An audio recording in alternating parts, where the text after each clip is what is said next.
नमस्कार, जय सेवा सेवा जौहार। मैं हूं मंगलेश्वर और ट्राइबल टाइम्स में आपका एक बार फिर स्वागत है।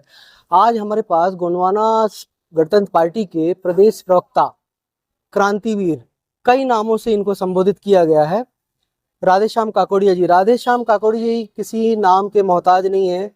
इनकी कार्यशैली और इनकी जो बोलने की शैली है वही जाहिर है समाज का सभी वर्ग जानता है इनको। तो आज ही हमारे साथ में है। कल शंकर शाह रघुनाथ शाह जी का बलिदान दिवस है, आज यहाँ पर उपस्थित है। आज हम इनसे बात करेंगे। तो दादा, सबसे पहले तो आपका ट्राइबल टाइम्स में बहुत स्वागत है। पहली बार हम आपसे मुखातिब हो रहे हैं। बहुत बहुत धन्यवाद आपका। तो ये जो कल बलिदान दिवस है, तो बलिदान दिवस पे मतलब क्या है, थोड़ा सा हम इसके बारे में जानना चाहेंगे। सबसे पहले तो मैं ट्राइबल टाइम्स को बहुत बहुत धन्यवाद देता हूँ, क्योंकि आज पूरे देश में आदिवासियों की आवाज़ उठाने वाले जो मीडिया हैं बहुत कम हैं। जैसे नेशनल मीडिया है तो नेशनल मीडिया कभी आदिवासियों की आवाज़ नहीं उठा रहे हैं। वर्तमान समय में यदि वर्तमान समय के परिप्रेक्ष्य में यदि मैं कुछ दृष्टिकोण डालूं और जिन महान क्रांतिकारी और 52 गढ़ 57 परगना 258 रियासतें जिस गोंडवाना साम्राज्य की चलती थी, उस गोंडवाना साम्राज्य के शंकर अंतिम जो राजा हैं शंकर शाह कुंवर रघुनाथ शाह, उनका बलिदान दिवस 18 सितंबर 2024 को सारे गोंडवाना भूभाग में रहने वाले, चाहे एसटी हो, ओबीसी हो, माइनॉरिटी हो, चाहे सामान्य वर्ग हो, सभी मिलजुल कर जो है उन गोंडवाना के महान सम्राट का जो है शहादत दिवस मनाएंगे और उन्हें आदरांजलि देंगे। श्रद्धांजलि नहीं देते हैं हम लोग, आदरांजलि देंगे। तो ये दादा, ये शंकर शाह रघुनाथ शाह जी जो मतलब गोंडवाना के अंतिम शासक थे, ये जो अंग्रेजों ने इतना बड़ा मतलब उनके साथ जो अत्याचार किया या फिर उनको तोप के आगे मतलब बांध के उड़ा दिया गया था, उसके बाद जो क्रांति जो आज़ादी की उन्होंने बिगुल बजाया, ये उसके बाद मतलब इतना देखने को अब नहीं मिल रहा है। इसका कारण क्या मान? देखिए, सबसे पहले तो जैसे हम अंग्रेजों को फोकस करते हैं कि अंग्रेजों के द्वारा उड़ाया गया, ये मैं ऐसा मानता हूं कि गोंडवाना साम्राज्य और गोंडवाना के जितने भी महान क्रांतिकारी थे, हमारी लड़ाई अंग्रेजों से नहीं है। हमारी लड़ाई थी मनुवादियों से, हमारी लड़ाई थी जमींदारों से, हमारी लड़ाई थी भूमाफियाओं से। और अंग्रेज जो यहाँ पे आकर इतने सारे जो कानून उन्होंने बनाए और उन कानूनों में कहीं ना कहीं ट्राइबलों को जगह दी, और 52वीं रेजिमेंट जो यहाँ पे बनाई गई थी वो मनुवादियों के द्वारा बनवाई गई थी। और राजा शंकर शाह कुंवर रघुनाथ शाह जो शहादत हुए, जो गिरफ्तार हुए, तो उनकी जो गिरफ्तारी है सेठ गोपाल दास, उनके जो पुत्र हैं अभी गोविंद दास। तो मैं इस पे एक छोटी सी बात बोलना चाहूँगा कि जैसे भारत देश के प्रधानमंत्री हैं, वो बोलते हैं कि जितनी भी हिंदुओं की जो स्मारक हैं, मूर्तियां हैं, जो अंग्रेज़ों के द्वारा लूटी गई, जो मुग़लों के द्वारा लूटी गई, और जो कहीं इंग्लैंड चली गई, कहीं फ्रांस चली गई, कहीं जो तुर्क चली गई, कहीं जो है सऊदी अरब चली गई, जहाँ भी इन पुरानी इमारतें गई हैं तो उनको वापस लेके आ रहे हैं। तो मैं उसी प्रश्न में, उसी तत्वाधान में मैं एक चीज़ बोलना चाहूँगा कि जो भारत देश है, ये भारत देश यहाँ के आदिम जनजातियों का देश है, यहाँ के एसटी, एससी, ओबीसी और माइनॉरिटियों का देश है। बाहर से आए विदेशियों का देश नहीं है, ये मनुवादियों का देश नहीं है। जब भारत देश आजाद हो रहा था 1957 में, 1947 में, 1947 के पहले दिल्ली के जंतर मंतर मैदान में, ग्राउंड में जो है हमारे 258 रियासत के राजा बैठे थे और उन्होंने गोंडवाना राष्ट्र की मांग की थी। लेकिन नेहरू जी, गांधी जी और उनकी जो कांग्रेस की पार्टियां थी, कांग्रेस के लोग थे, उन्होंने ये कह के बोल दिया कि अभी तो जो है आदिवासी जो राजा थे, गोंडवाना के जो राजा थे, उन्होंने जब आक्रमण हुआ तो जंगल पहाड़ की ओर चले गए, तो अभी वो शासन करना नहीं जानते। तो मैं उनको बता देता हूँ आपके मीडिया के माध्यम से कि रानी दुर्गावती जो पहली महिला थी जिन्होंने इतने लंबे समय तक जो है शासन किया, दलपत शाह राजा की पत्नी जो छत्री थी, वो उन्होंने इतने साल शासन किया, क्या कभी उनका नाम इतिहास में जोड़ा गया? रानी लक्ष्मीबाई का नाम तो जोड़ा गया, लेकिन क्या कभी रानी दुर्गावती का नाम जोड़ा गया? कभी नहीं। हमारे आदिवासियों के इतिहास के साथ में छेड़छाड़ किया गया।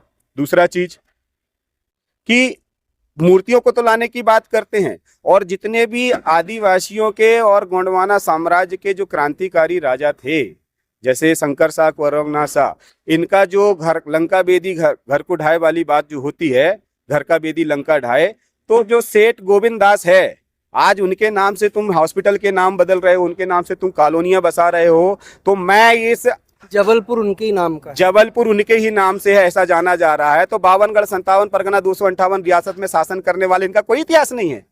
उनका जो क्या बोलते हैं, दलाली करके, अंग्रेजों की गुलामी करके, मनुवादियों की गुलामी करके हमारे राजाओं को जो पकड़ाया चोरी छुपे। जब हमारे राजा शंकर शाह कुंवर रघुनाथ साहब पूर्वागढ़ की मालादाई में गोंगो कर रहे थे, मतलब हिंदी में बोले तो पूजा कर रहे थे, लेकिन हमारे में पूजा पद्धति नहीं है, गोंगो पद्धति है। तो गोंगो कर रहे थे, तो उस समय में उन्होंने जो है उनको पकड़ा दिया। तो मैं मध्य प्रदेश की शासन से और भारत देश की सरकार से पूछना चाहूंगा, क्या जो हमारे राजा को पकड़ाया गया, हमारे राजा के साथ में जो है धोखा छल किया गया, क्या उनके लिए इनके पास में कोई कानून नहीं है? क्या उनके लिए कोई सजा का प्रावधान नहीं होना चाहिए? तो यहाँ तो पूरा जबलपुर देख रहे हैं, तो सेठ गोविंद दास, काहे का सेठ गोविंद दास? हमारे राजा महाराजा थे, उनका शासन प्रशासन था। यदि आने वाले वक्त में यदि प्रकृति ने और समाज ने जो है गोंडवाना के सभी एसटी एससी ओबीसी और माइनॉरिटी के लोगों ने यदि साथ दिया, तो गोंडवाना राज्य की मांग हम लोग लगातार उठा रहे हैं। और जब तक हम जीतेंगे, संघर्ष छोड़ेंगे नहीं। और जिस दिन हमारा गोंडवाना राज्य आ जाएगा, तो जो जिन जिन धोखेबाजों ने हमारे राजाओं को, हमारे शंकर शाह कुंवर रघुनाथ शाह जी को, हमारे बिरसा मुंडा को, हमारे टंटिया मामा को, हमारे सिद्धू कानू रेंगाकोर को, जितने भी हमारे क्रांतिकारी थे, चाहे ज्योतिबा फूले की बात करें, चाहे सावित्रीबाई फूले की बात करें, चाहे अंबेडकर की बात करें, तो इनके साथ में जिन्होंने धोखा दिया है, उनका हम पाई पाई हिसाब लेंगे। अभी जैसे अपन यहाँ पर बलिदान दिवस स्थल यहाँ पे खड़े हुए हैं, तो यहाँ पे जो इतना बड़ा संग्रहालय बनाया जा रहा है सरकार की तरफ से, जो मूल ढांचा था, जहाँ पे जो बंदीगढ़ पुराना था, उसको बिल्कुल तहस नहस करके एक नई जगह स्थापित कर दिया गया। काफी हमारे समाज के लोग हैं, इनको थोड़ा सा पहले देखना चाहिए था। अब आखिरी आखिरी में हम इनको ज्ञापन सरकार को दे रहे हैं, बता रहे हैं, तो ये कहाँ तक हो चाहिए? हमारी अगर सारी जो धरोहरें हैं अगर नष्ट करके दूसरी जगह बना दी जाएंगी, तो ये कहीं ना कहीं हमारे समाज पे और हमारे लोगों के साथ छल नहीं है? देखिए, आपने दिल को छू देने वाला प्रश्न कर दिया है, बहुत बड़ा प्रश्न है।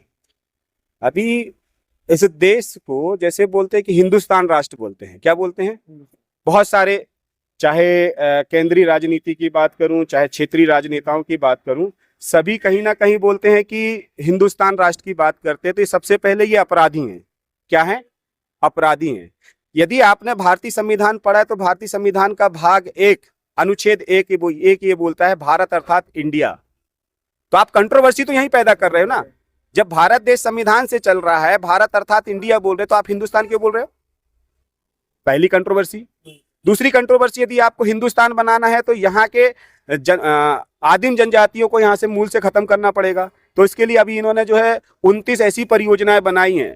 जैसे पहले की बात करूं तो बरगी डैम बना। बरगी डैम पूरे आदिवासियों की जमीन में बना। वहाँ के आदिवासी अभी कहाँ हैं, किस अवस्था में, उनकी पीढ़ी जिंदा है कि नहीं है, इसकी कोई खोज खबर नहीं सरकार के पास में।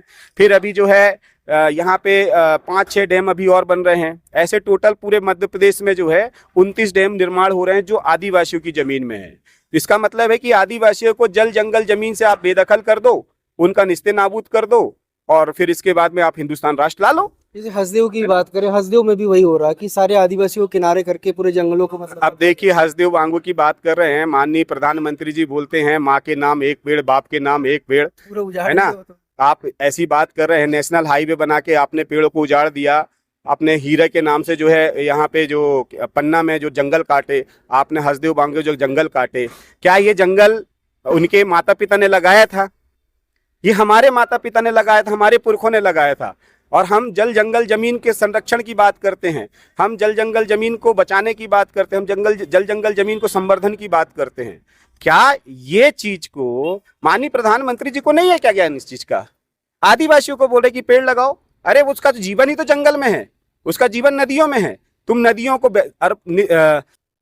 निर्मल बहती हुई नदियों को तुम बांध के जो है इसको तालाब, गंदा तालाब बना रहे हो, बड़ी बड़ी फैक्ट्रियां लगा के जो है वहां से तुम पानी पहुंचा रहे हो।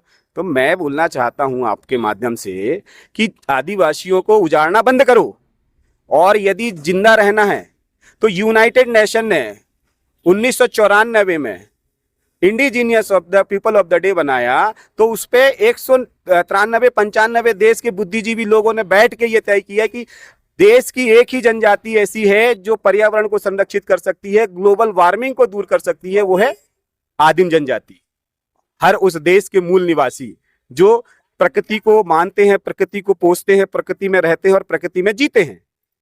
आप उसकी बात कर रहे हो। लेकिन अब ये आदिम जाति की बात करते हैं अब, लेकिन इसको तो नया लोग दूसरे जो लोग हैं जिनकी बात करते हैं आप, वनवासी बोलने लगे हैं। तो ये वनवासी और ये आदिवासी में क्या फर्क, थोड़ा सा ये भी बता दीजिए मुझे। देखिए, ये हिंदू कॉन्सेप्ट है ना। वनवासी बोल के जैसे राम पथगमन यात्रा जो बना रहे हैं, राम जी को वनवास हुआ था तो वनवासी के पास में रहे। मैं उनसे पूछना चाहता हूँ कि आपके बाप दादा आदिवासी नहीं है क्या? आपके बाप दादा जब पैदा हुए थे तो क्या शर्ट पैंट पहन के पैदा हुए थे क्या? दुनिया का कोई भी व्यक्ति जब पैदा हुआ था तो नंगा पैदा हुआ था, जंगलों में रहता था, कच्चा मांस खाता था। वो मेरे बस पुरखे नहीं करते थे। हमारे पुरखों ने सभ्यता डेवलप की, जब सभ्यता संस्कृति डेवलप की तो फिर कोयतुड़ियन कहलाए, गोंडियन कहलाए, फिर इसके बाद में सिंगार द्वीप में आए, पोयामुरी द्वीप में आए। और हमारी सभ्यता हमारे जन्म के संस्कार है, हमारे विवाह के संस्कार, हमारे मृत्यु के संस्कार है, हमारे रेला पाठा है, हमारे पावन पड्डुम है। हमको किस चीज की जरूरत है? इसीलिए आरएसएस को सबसे ज्यादा जो डर है वो है जनजातियों से, वो है गोंडवाना से, वो है गोंडवाना समग्र विकास क्रांति आंदोलन से, वो है गोंडवाना की परिपृष्ठता और पृष्ठभूमि से डर है। क्योंकि 258 रियासत थी, जब 258 रियासत को लेके हमारे राजा जब अलग गोंडवाना राष्ट्र की मांग कर रहे थे तो ये डर गए कि जब 258 रियासत ही चली जाएगी तो इनके पास में क्या रहेगा। क्योंकि देश में जो भी रेवेन्यू कलेक्ट हो रहा है वो जनजाति से हो रहा है, जल, जंगल और जमीन से। आज रेत निकाली जा रही है तो आदिवासियों की नदियों से, आज कोयला निकाला जा रहा है, लोहा निकाला जा रहा है, हीरा निकाला जा रहा है, सोना निकाला जा रहा है, तांबा निकाला जा रहा है, बॉक्साइट निकाला जा रहा है। दुनिया भर की गिट्टी से लेके सारी चीज जो निकाली जा रही है तो वो जनजातियों की जमीनों से, ठीक है। और जल की बात करें तो बड़े बड़े जो पावर प्लांट बने हुए, चाहे सिंगरौली चले जाओ आप, चाहे अनूपपुर चले जाओ, चाहे उमरिया चले जाओ, तो सारे पावर प्लांट कहाँ लगे हुए हैं? आदिवासियों की जमीन में। तो देश का 75%, 87% बोल दूं, 87% जो रेवेन्यू जनरेट हो रहा है वो आदिवासियों के जल जंगल जमीन से हो रहा है, और मैं अब उसको होने नहीं दूंगा। अच्छा, एक चीज मैं आपसे बोलना चाहूंगा कि मैं अभी महाराष्ट्र भी गया, तो महाराष्ट्र में जैसे चांदा है चंद्रपुर का, तो वहाँ पे एक बहुत बड़ा किला है, चांदा फोर्ट के नाम से है। और फिर उसके आगे गया तो बल्लारपुर है, बल्लार शाह के नाम से, जो कि अपने आदिवासी राजा थे वो। तो लेकिन बड़ी दयनीय स्थिति बनी हुई है धरोहर की। वहाँ पे तो आपको पुरातत्व विभाग वाले एक बोर्ड तक लगा के नहीं, पुरातत्व विभाग वालों को भी नहीं मालूम इतिहास, आसपास के लोग ही बता। तो ये मतलब हमारा भी कुछ मतलब बनता है, कर्तव्य बनता है कि इन चीज़ों को मतलब जानना। और जब जानने की कोशिश करते हैं, वहाँ पे जाते हैं, पूछते हैं, तो वो पता नहीं चल पाता। तो क्या हम आपका ऐसा कुछ आने वाले समय में ऐसी कुछ योजना या फिर ऐसा कुछ प्रोजेक्ट बना है कि जो धरोहर है ये हमारे लोगों को मतलब जानने का अधिकार भी और कोशिश भी होनी चाहिए उस पर? तो आप कुछ ऐसा करेंगे उस पर? देखिए, इस पे जो है टंटिया मामा की मैं बात आपको बता देता हूँ। टंटिया मामा ने 1876 में क्रिमिनल ट्राइब्स एक्ट अलग किया और इसके बाद में भील रेजिमेंट बनवाया। आज जितने भी सरकारी कर्मचारी उनके पास में नौकरियां हैं, जितने भी लोगों के पास में जो जमीन बची है, वो टंटिया मामा और बिरसा मुंडा की देन है। क्या ये अपना कंट्रीब्यूशन दे रहे हैं? नहीं दे रहे हैं। दूसरा चीज कि आप चंद्रपुर छोड़िए, जिस विधानसभा क्षेत्र से मैं जेल से चुनाव लड़ा था, मानपुर विधानसभा क्षेत्र, मानपुर में मैं अभी गढ़ गया था, कहाँ, बांधवगढ़ किला गया था, पहाड़ के ऊपर में है, बहुत सुंदर है, मनोरम है। उस किले में जाने नहीं दिया। ऊपर में राम मंदिर बना के रखे हैं। हमारे वहाँ पे बड़ा देव थाना है, फड़ापेन थाना है, बघेलिंदाई थाना है, हमारे वहाँ पे पाट बाबा है, भीमाल पेन है, ठाकुर पेन है, खीला मुठुआ है, हमारे खेरोदाई, मेड़ोदाई, पनगट पनिहानदाई, पाट बाबा, भीमाल पेन, ठाकुर पेन, खीला मुठुआ दादा, तमाम जो हमारे रूढ़िगत, जो हमारे इष्ट देव हैं, हमारे देवी दिवाला हैं, हमारे पैन पट्टा हैं, उनको उन्होंने दबा दिया है। दूसरी बात कि टंटिया मामा ने 1,27,000 पारंपरिक सांस्कृतिक ग्राम सभा बनाई थी। मैं पूरे देश में लगभग 3 लाख पारंपरिक सांस्कृतिक ग्राम सभा बनाकर हमारे जल जंगल जमीन, हमारे पुरखों की जो किले, महल, अटारी, कुआं, बावड़ी हैं, इन सब में हम जो है अपना आधिपत्य दाखिल करेंगे। और 13-3 का के तहत हम मूल निवासी, हम यहाँ के रूढ़िगत हमारी जो परंपराएं हैं, उन परंपराओं के तहत हम हमारे गढ़, किले, महल, अटारी को संरक्षित करेंगे। दूसरा चीज है कि आप महाराष्ट्र मत जाइए, आप मानपुर में, मैंने एक बता दिया, अमरपुर में जो है कुसरो का किला है पूरा। मैं अभी बीच में गया था, उसका दौरा किया, पूरा झाड़ियों से घिरा हुआ है। तो अभी हम वहाँ पे भी जाएंगे, पूरी झाड़ियाँ साफ करेंगे और उस पर कब्जा करेंगे। आरएसएस के लोगों ने सब जगह कब्जा कर लिया है। मैं इस आपके चैनल के माध्यम से आरएसएस को सीधा चैलेंज कर रहा हूँ कि आपने जो भी किया ठीक है, कर दिया, जिस तरह से शंकर शाह कुंवर नाग शाह जैसे क्रांतिकारी पैदा हुए, जिस तरह से बिरसा मुंडा टंटिया मामा जैसे क्रांतिकारी पैदा हुए, उन्हीं का खून मैं राधे श्याम का कुड़िया फिर से पैदा हो गया हूं। अब मैं हमारे समाज को डूबने नहीं दूंगा, हमारे समाज की जल जंगल जमीन को मैं ऐसे ही जाने नहीं दूंगा। हम संवैधानिक तरीके से और राजनीतिक तरीके से, लोकतंत्र तरीके से और न्यायपालिका के तरीके से हम लड़ाई लड़ेंगे। और इस पे मैं सभी समाज वालों से आग्रह करना चाहूंगा कि आप आइए, आगे बढ़िए और अपने जल जंगल जमीन जो आपने नहीं बनाया है, जो आप नहीं जान रहे थे, जो आपके पुरखों के द्वारा दिया गया, कम से कम अपने पुरखों की अमानत को बचाइए जो आने वाली पीढ़ी को दे सके।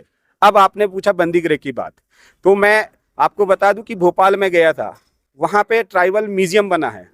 तो मैं आपसे एक छोटा सा प्रश्न पूछना चाहूंगा कि म्यूजियम किसका बनता है? मैं देख के आया हूं, म्यूजियम उसका बनता है जिनके वंशज सारे खत्म हो गए हों, जिनका इस देश से जो है निस्ते नाबूद हो गया, उसकी आखिरी पीढ़ी खत्म हो गई हो।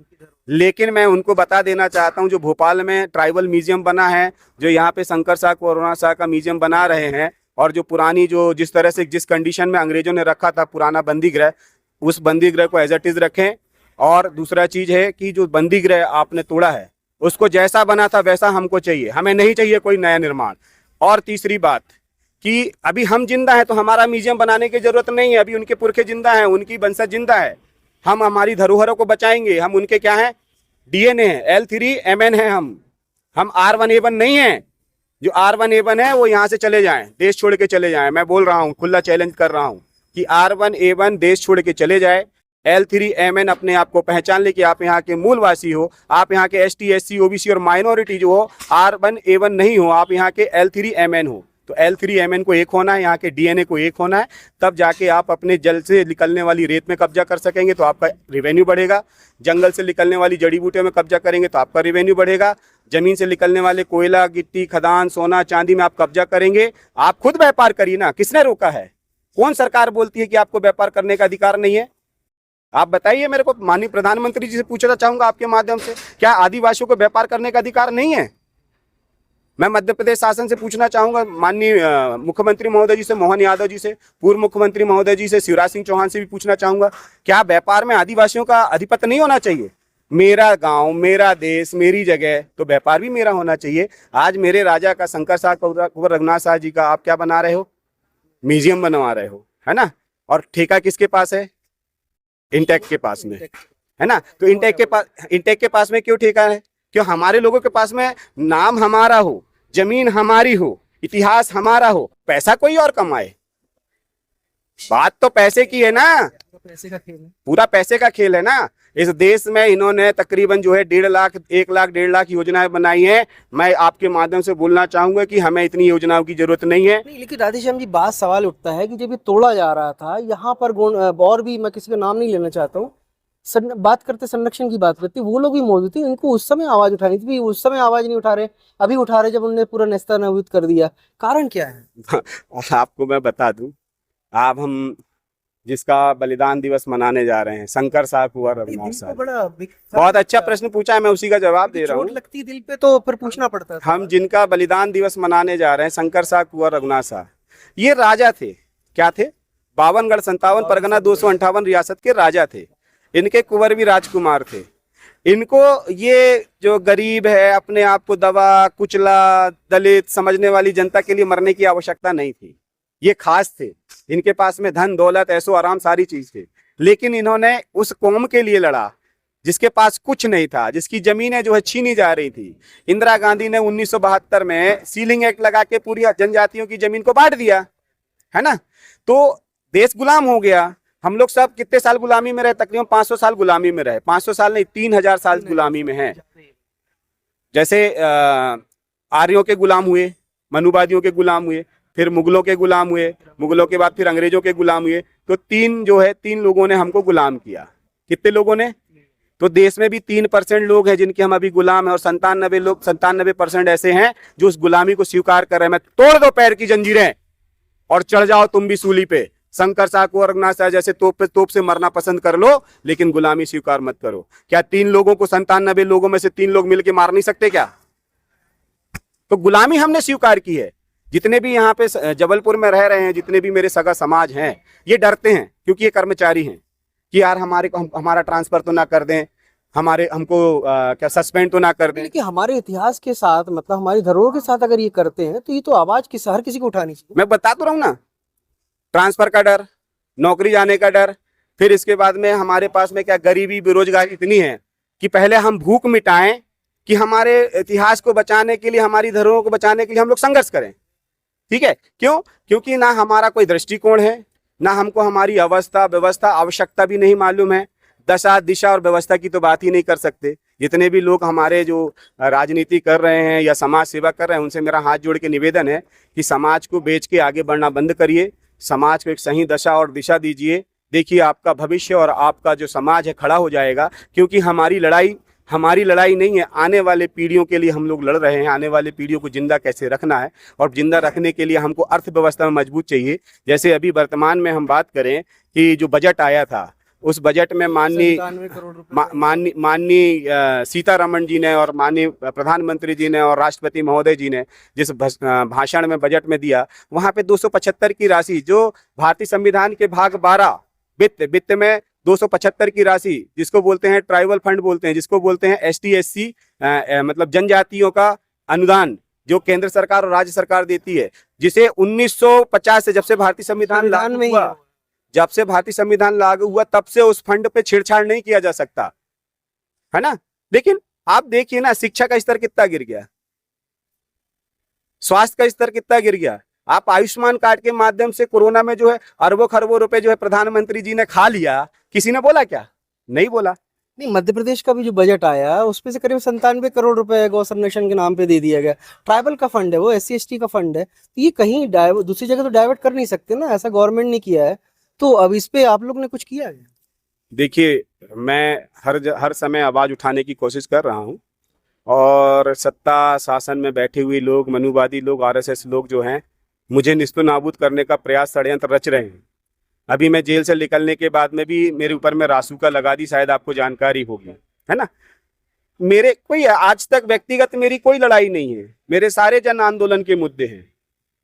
जो मेरे उमरिया में एक टाइम में मेरे ऊपर में 5 केस लगाकर 10 महीने तक मुझे जेल में रखा, और डिंडोरी में मेरे 4 केस बता रहे हैं। तो 4 केस में वो जुनवानी वाला जो मामला हुआ था, जो फर्जी मामला था, कानून को आया 29 अधिकारियों के साथ में बैठ के 5-6 दिन बाद जो है मेरे ऊपर में केस लगाता है कि शासकीय कार्य में बाधा, है ना।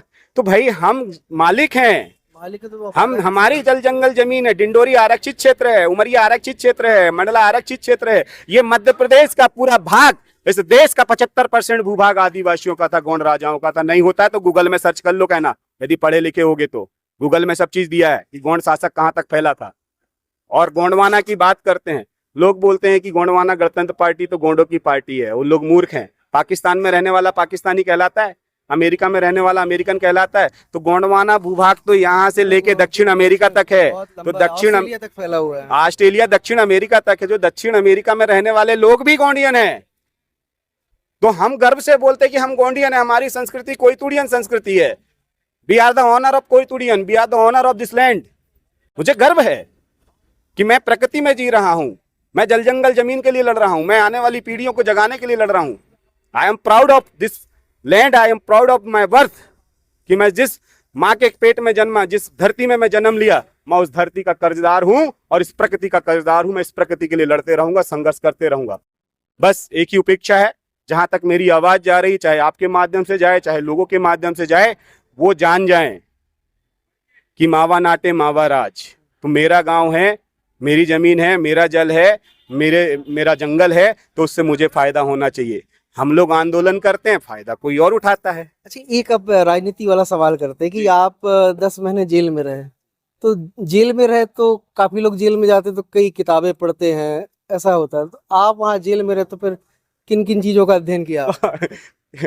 बहुत अच्छा प्रश्न पूछ लिया आपने। हमारे वकील साहब भी खड़े हुए हैं। उदय जी आइए, ऐसे आइए, आप भी उदय जी से बात करेंगे, है ना, उदय जी से बात करेंगे। ये हमारे उदय जी हैं।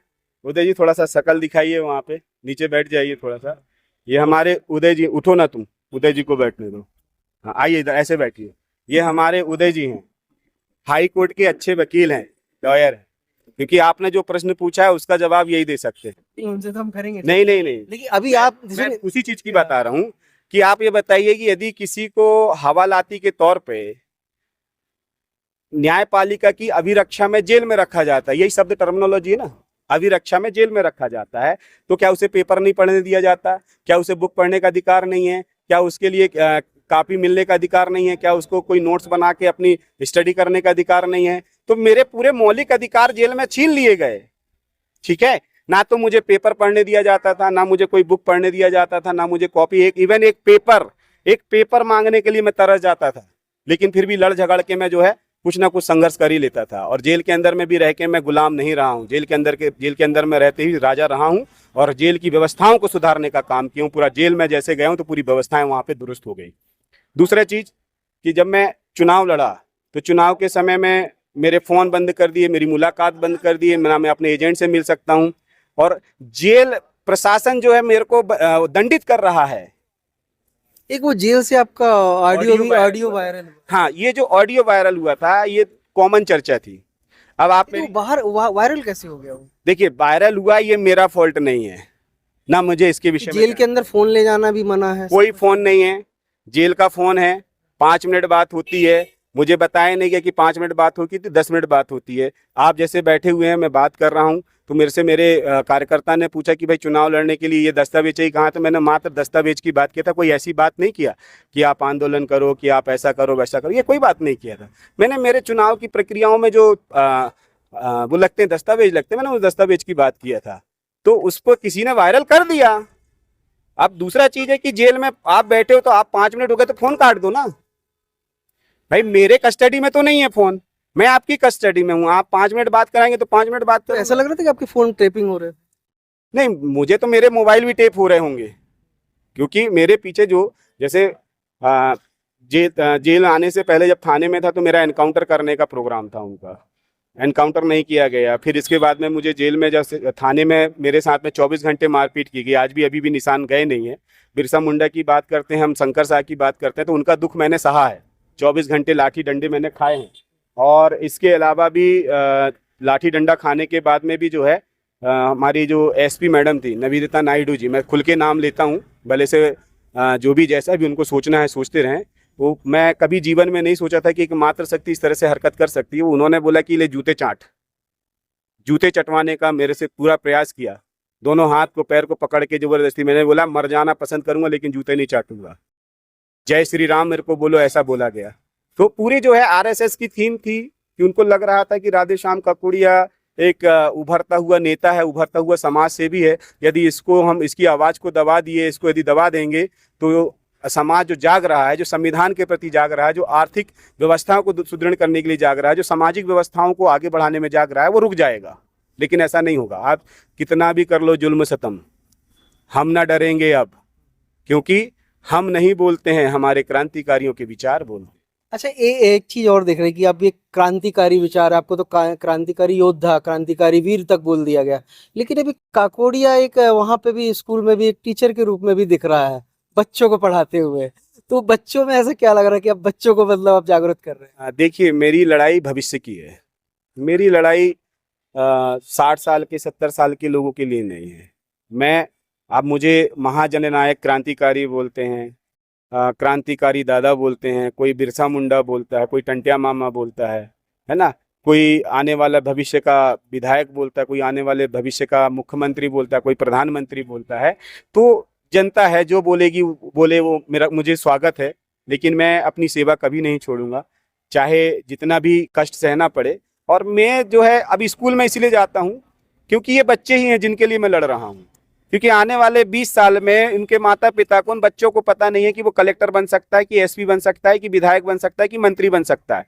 तो मैं उनकी इच्छाओं को, उनके दृष्टिकोण, सोचने के दृष्टिकोण और उनके देखने का दृष्टिकोण, पढ़ने का दृष्टिकोण और समाज का दृष्टिकोण, देखने का नजरिया बदलना चाहता हूं, क्योंकि आरएसएस ने हमारे लोगों का देखने का, सोचने का और समझने का दृष्टिकोण बदल दिया है। तो मैं उस दृष्टिकोण को पुनः स्थापित करते हुए जो है, उस दृष्टिकोण को मैं पुनः जो है स्थापित करना चाहता हूं, और उसका सबसे बड़ा जो माध्यम है वो है बच्चे। इसीलिए मैं अभी कम से कम जो है 3 लाख पारंपरिक सांस्कृतिक ग्राम सभा बना के 3 लाख गोठुल बनाऊंगा। जिस तरह हमारे गोठुल को खत्म करके आरएसएस ने या फिर आर्यों ने जो है गुरुकुल बनाया, और गुरुकुल के बाद में फिर मदरसा बना, फिर मदरसा के बनने के बाद में मैकाले ने फिर क्या बनाया, स्कूल बनाया। ना स्कूल का ना उसकुल का। गुरुकुल मतलब गुरुकुल के पढ़ो, लेकिन गोठुल मतलब होता है प्रकृति के ज्ञान को पढ़ना, पुरखों के ज्ञान को पढ़ना, पुरखों की विचारधारा को पढ़ना, पुरखों के मान सम्मान को पढ़ना। हम पढ़े लिखे नहीं हैं, हम लिखे पढ़े होते हैं। मतलब जब हम प्रकृति को देखते हैं तो प्रकृति से हम सीखते हैं कि प्रकृति निस्वार्थ सेवा कर रही है, तो हमारा भी फर्ज बनता है कि हम भी निस्वार्थ सेवा करें। हमारा शरीर 5 तत्व का बना हुआ है, यदि पानी गंदा हो जाएगा तो हम पी नहीं सकेंगे। मतलब हमारा शरीर और प्रकृति एक ही है। यदि हवा दूषित हो जाएगी, अभी दिल्ली का मैं जब जेल में था तो दिल्ली प्रदूषित हो गई थी। मैं जेल में बैठे बैठे न्यूज चैनल देखा करता था, तो मैं जब वहां पे देखा, मैंने बोला ये पूरे प्रदूषित हो गई, लोग सांस नहीं ले पा रहे हैं। तो मैं यही चीज को बोल रहा था कि यदि जीवन जीना है तो जनजातियों से सीखिए, आदिम जनजातियों से सीखिए, किस तरह से वो जो है इस प्रकृति के साथ में हिल मिल के और मेल जोल करके सेवा में जुहार करके रहते हैं। अच्छा, एक आखिरी सवाल, एक अभी फिल्म आई है थंगलान, जो साउथ के बहुत बड़े मतलब डायरेक्टर है पारंजीत, उनने बनाया है। ये फिल्म मतलब हमारे इतिहास को मतलब दर्शाती है, आदिवासी समाज, वंचित वर्ग, और उसमें बताया है कि क्या हकीकत में घटनाएं घटी हैं। लेकिन फिल्म को मतलब हिंदी बेल्टों में लगने नहीं दिया है। और मतलब क्या मतलब इस पे क्या वजह मानते हैं आप कि मतलब ऐसी फिल्में मतलब लगने नहीं, बाकी जैसे कश्मीर फाइल आती है या केरला फाइल आती है, बड़ा प्रचार प्रसार किया जाता है, पीएम भी मतलब इसके लिए वहां से घोषणा मतलब उसका के लिए प्रचार कर देते हैं। लेकिन ये इतनी बड़ी फिल्म आई है, इस पे हिंदी बेल्टों में उसको सिनेमा हॉल नहीं मिल रहे, लगी भी है, मैं भी देखने गया तो पता लगा फिल्म उतर गई। यूट्यूब चैनल में मैं इसका एक रिव्यू डाला तो यूट्यूब वालों ने उठा के वो वीडियो को ही ब्लॉक कर दिया। जब मैंने उनसे बात करी तो उनका मैसेज आया कि साहब ये अधिकार खरीद लिए गए हैं नेटफ्लिक्स के द्वारा, इसलिए हमने, तो ये क्या हमारी ऐसी चीजें तो हमारे लिए और समाज के लिए भी बहुत जरूरी है, तो इस पे मतलब प्रतिबंध लगाना, इसको देखने ना देना, तो कहीं नहीं लगता है ये अब संविधान में जो हमको आज़ादी मतलब अभिव्यक्ति की स्वतंत्रता का अधिकार है, उस पर कहीं ना कहीं मतलब लगाम लगाने की कोशिश की जा रही है? देखिए, जब मैं जेल में गया था तो जितने भी नेशनल मीडिया थे उन्होंने ये दिखाया कि भीड़ ने पुलिस वालों के साथ में मारपीट की, है ना। उन्होंने ये नहीं दिखाया कि पुलिस वालों ने हमारे ऊपर में लाठीचार्ज की। ना तो हमारी भीड़ ने, हमारे आंदोलन ने किसी बैरिकेड को तोड़ा, ना तो हमारे लिए जो है वाटर कैनल का उपयोग किया गया, ना हमारे लिए आंसू गैस का गोला प्रयोग किया गया, सीधे लाठीचार्ज किया गया, है ना। तो मैं जब आंदोलन कर रहा था तो आंदोलन के दौरान मैंने बोला कि ये मधुमक्खी का छाता है, यदि इस पे पत्थर मारोगे तो झूम जाएगी। तो वही काम जो है पुलिस प्रशासन के द्वारा किया गया। और आज आज़ादी के हम 78वें साल मना रहे हैं। इन 78वें साल में क्या संविधान का ज्ञान है किसी को? नहीं है। तो पहली प्राथमिकता तो ये होती है, जिस देश में जो देश जो है भारतीय संविधान से चल रहा है, तो हर देश के अंतिम छोर के व्यक्ति को भारतीय संविधान का ज्ञान होना चाहिए, उसके फंडामेंटल राइट्स उसको मालूम होने चाहिए, उसकी फंडामेंटल ड्यूटीज मालूम होनी चाहिए। मैं आदिवासी हूं तो मैं भारतीय संविधान के आर्टिकल नंबर 342 के तहत मैं आदिवासी में रजिस्टर्ड हूं, और मैं आदिवासी हूं तो 13(3) का के तहत मुझे रूढ़ी प्रथा को विधि का बल है।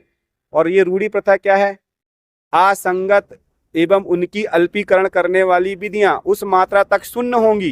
ये भारतीय संविधान बोल रहा है कि भारतीय संविधान 26 जनवरी 1950 को क्या हुआ? लागू हुआ। और अंगीकृत कब हुआ? 26 नवंबर 1949 को अंगीकृत हुआ। तो उससे पहले जो हमारे कानून थे वो एज इट इज लागू हैं, इसीलिए उस पर साफ तौर पे बोला है। ये हमारे लोगों को नहीं मालूम। दूसरा चीज कि उनको जो है आर्टिकल जो है 19 नहीं मालूम है कि बोलने की आज़ादी, अभिव्यक्ति करने की आज़ादी है, शांतिपूर्ण आंदोलन करने की आज़ादी है। उनको आर्टिकल 14 नहीं मालूम है कि भाई समता के प्रति हमको जो है समानता का अधिकार है, कोई भी हमें जो है किसी भी तरीके से फंसा नहीं सकता, किसी भी तरीके से हमें उलझा नहीं सकता। फिर आर्टिकल 20 के विषय में नहीं मालूम है कि आर्टिकल 20 बोलता है कि आपको न्यायिक अभिरक्षा मिलेगी। आप जब तक वो नहीं हुए हैं, अपराधी घोषित नहीं हुए हैं, तब तक आप अपराधी नहीं हैं। तो मेरे ऊपर रासुका कैसे लग सकती है? लेकिन रासुका लगाने का प्रयास चल रहा है। मैं कारण बताओ नोटिस आया, मैं कारण उसका नोटिस का जवाब दूंगा। तो मैं ये सारी चीजें मैं पृष्ठभूमि इसीलिए बना रहा हूं कि हमको संविधान का ज्ञान ही नहीं मालूम है। अब भाग जो 10 है, भाग 10 में बोला है कि 5वीं और 6वीं अनुसूची क्षेत्र को क्या है? स्वशासन का अधिकार है। लेकिन हमारे स्वशासन में आपने पेशा एक्ट डाल दिया, आपने लोकतंत्र डाल के जो है वहां पे चुनाव करा दिए। एक व्यक्ति को 2 नाव में आप सवार करा रहे हो, हमारे अधिकार को बता नहीं रहे हो, हमारे अधिकार के लिए आप प्रचार प्रसार नहीं कर रहे हो। तो पहला उत्तरदायित्व देश के राष्ट्रपति का और मध्य प्रदेश के राज्यपाल का पहला उत्तरदायित्व है कि आप जिस क्षेत्र में रह रहे हैं उस क्षेत्र के जनजातियों को भारतीय संविधान का ज्ञान दें, उस क्षेत्र के जनजातियों को उनके जो राइट्स हैं, जो उनके एक्ट्स हैं, जो इनके भाग हैं, उसका ज्ञान दें। ठीक है। फिर भाग 12 में जब हम स्वतंत्र है, जब हमने पारंपरिक सांस्कृतिक ग्राम सभा बना ली तो हमको पैसा चाहिए, तो भाग 12 में वित्त में दिया है 275 की राशि, जनजातियों का विकास मत, विद्युतीकरण, और हमारा जो मीना सिंह ने इस पे घोटाला किया तो उसी की आवाज तो मैंने उठाया, क्या गलत किया था। तो जो आपने फिल्म बताई, जितनी भी फिल्म आती है वहां पे देखना आप, एक मनुवादियों को स्टेटस मिलता है कि भगवान ने बचा दिया, लोग मंदिर जाते भगवान ने बचा दिया। लोग कभी नहीं बोलते कि प्रकृति से बढ़ के कुछ नहीं है। अभी राम मंदिर बनाया गया तो राम मंदिर बनने के बाद में बाढ़ आई, तो इतने देश के 140 करोड़ लोग थे जो हिंदू धर्म को मानते थे, तो मेरा उनसे निवेदन था कि अर्जी विनती करते राम भगवान से कि भाई वहां पे बाढ़ ना आए, लेकिन प्रकृति से कोई रुका क्या। आपने उत्तराखंड में देखा पूरा लैंडस्लाइड हो रही है, पूरे पर्वत जो गिर रहे हैं, तो भाई मंदिरों में भगवान नहीं रहता, प्रकृति में भगवान रहता है। यदि प्रकृति को आप संरक्षित करोगे तो बारिश भी समय में होगी, तूफान भी समय में आएगा, और कोई भी चीज त्रासदी नहीं आएगी, तो ग्लोबल वार्मिंग खत्म हो जाएगी। आप भी खुश, हम भी खुश। कोरोना जैसी त्रासदी से गुजरे हो, वो इसीलिए गुजरे हो क्योंकि आप आदिवासियों को खत्म कर रहे हो। अब मध्य प्रदेश के मुख्यमंत्री ने महुआ की दारू बनाने के लिए बोला, मैं जेल में था तो 1 लीटर 2 लीटर महुआ की दारू में अंदर कर रहे हो तुम, और तुम खुलेआम जो है तुम केमिकल वाली दारू बना बना के बेच रहे हो। तुम, महुआ जो है नशा नहीं है, महुआ जो है हेल्थ ड्रिंक है। इसीलिए पुराणों में भी तुम ही ने लिखा है, हम पुराणों की बात, वेदों की बात नहीं करते, लेकिन पुराणों और वेदों में भी तुम ही ने लिखा है कि दवा और दारू, तो दारू मतलब नशा करना नहीं होता। 20 ml आर्मी में भी दी जाती है। कितनी ml? 20 से 60 ml, 180 ml तक आर्मी वालों को देते हैं। तो दारू खराब होती तो आर्मी वाले तो फिर पी पी के तो बहक जाते, देश की रक्षा कैसे करते। आपने मोबाइल दिया, क्या मोबाइल का यूटिलाइज बताया? आज मोबाइल में पोर्नोग्राफी खुलती है, गंदे गंदे सीन आते हैं। मैं भी मोबाइल कभी खोलता हूं तो सीधा सीन खुल जाता है। तो आपने बच्चों को हाथ में मोबाइल तो दे दिए, लेकिन क्या ये स्ट्रिक्ट चीजें बंद की? आज जितने भी अभी ग्रामीण अंचल में, आदिवासी अंचल में जितने भी बलात्कार हो रहे हैं, नाबालिग लड़कियां जो हैं, दैहिक शोषण हो रहा है, नाबालिग लड़कियां भाग जा रही हैं घर से, तो ये माननीय नरेंद्र मोदी की देन है कि उन्होंने digital India digital India digital India करके बोल दिया कि आदिवासी न जानता है न सोचता है, जो चीज दिख गया उसी में मान लेता है। तो आज जो भी भ्रष्ट चीजें हो रही हैं वो उनके कारण हो रही हैं। आपने स्वच्छ भारत अभियान बनाया, गांव में कोई एक व्यक्ति को पीने के लिए पानी नहीं है तो लेटरिन में क्या 1 बाल्टी पानी डालेगा?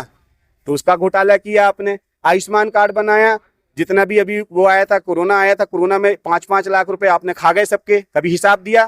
कोरोना फंड का हिसाब दिया? कौन मांगेगा हिसाब? ना तो विधानसभा में कोई बोलने वाला है, ना लोकसभा में बोलने वाला। सबको डर है कि मर ना जाए। तो मैं तो बोलता हूँ, खुला बोलता हूँ, यदि मैं समाज के लिए बोल रहा हूँ, देश के लिए बोल रहा हूँ, यदि आपको लगता है तो मेरे को शूट करवा दो, मैं मरने से नहीं डरता। लेकिन बाबा साहब अम्बेडकर ने जो भारतीय संविधान दिया है, जो अधिकार दिया, उस अधिकार के तहत मैं बोलूंगा और हमेशा बोलते रहूंगा, चुप नहीं रहूंगा। तो ये थे राधेश्याम काकोड़िया जी। इनके जो विचार जो होते हैं वो आदिवासी समाज के लिए काफी महत्वपूर्ण होते हैं। जेल से छूटने के बाद अब काफी अग्रेसिव भी हैं और उग्र भी हैं, तो अभी इनका फायदा समाज किस तरीके से उठा पाता है ये अब हम देखेंगे। और ऐसी उम्मीद लगाई जा रही है कि अब राधेश्याम जी बाहर आने के बाद जो पार्टी एकदम से बिल्कुल थोड़ा सा वीक हो गई थी, अब राधेश्याम जी जब बाहर आए हैं तो पार्टी में और जान आएगी और गोंडवाना आगे हो सकता है कि बहुत बड़ा स्तर पे मतलब उभरे। तो तब तक के लिए हम राधेश्याम पार्टी की जो बात बोली, थोड़ा सा मैं इस पे आपका समय लूंगा। देखिए, गोंडवाना गणतंत्र पार्टी जो है एक विचारधारा है। दादा हीरा सिंह मरकाम ने जो एक मंच बना के दिया, ये समग्र विकास क्रांति आंदोलन की बात कर रहा है। हमारा उद्देश्य विधायक बनाना नहीं है, मैं आपको फिर से बता देता हूं न्यूज के माध्यम से। हमारा उद्देश्य सांसद बनाना नहीं है, हमारा उद्देश्य है व्यवस्था परिवर्तन करना। और व्यवस्था परिवर्तन कब होगी? जब अंतिम छोर का व्यक्ति जागेगा, अपने हक अधिकार को जानेगा, जब वो व्यापार करेगा, आधुनिक खेती करेगा, आधुनिक व्यापार करने लगेगा, अपनी फैक्ट्रियां लगाने लगेगा, जब हमारा व्यक्ति न्यायालय में जो है जज बन जाएगा, हमारा व्यक्ति कलेक्टर बन जाएगा, हमारा व्यक्ति एसपी बन जाएगा, हमारा व्यक्ति हर एक फील्ड में हमारा व्यक्ति जब उतर जाएगा, वो विकास कहलाता है। तो इतने मायावती जी तो 3 बार 4 बार मुख्यमंत्री रही ना, तो क्या पूरे एससी सुधर गए हैं? तो क्या विधायक बनाने से चीजें सुधर जाती? तो हम तो आज भी बोल रहे हैं कि भाई आदिवासी विधायक है। भाई मध्य प्रदेश में कितनी सीट है? ट्राइबल सीट कितनी है? 230 है।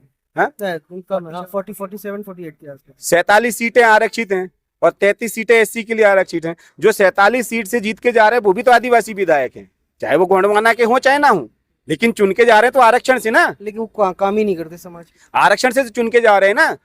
तुम्हारे एससी के 33 सीट जा रही हैं, वो भी तो आरक्षण से चुन के जा रही हैं। क्या ये जो विधायक चुन के जा रहे हैं, क्या ये उनके व्यवस्था में, उनके शिक्षा में, स्वास्थ्य में, रोजगार में कोई काम कर रहे हैं?